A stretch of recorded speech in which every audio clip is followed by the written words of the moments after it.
Man yan, dahil bago tayong halal, talagang sinabi ko yan sa taong bayan. Sa dami ng mga proyekto sa ating lalawigan ng Albay, kailangan talaga i-check natin anong mga proyekto ang linagay na benepisyo talaga sa atin. No?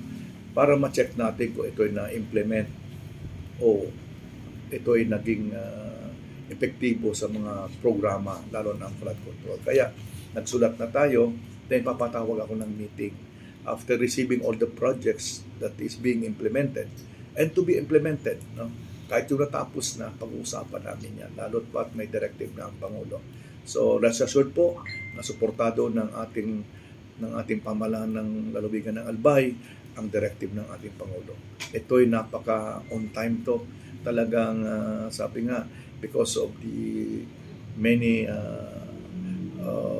flooding and typhoons in the province, kailangan talagang mag-check na tayo.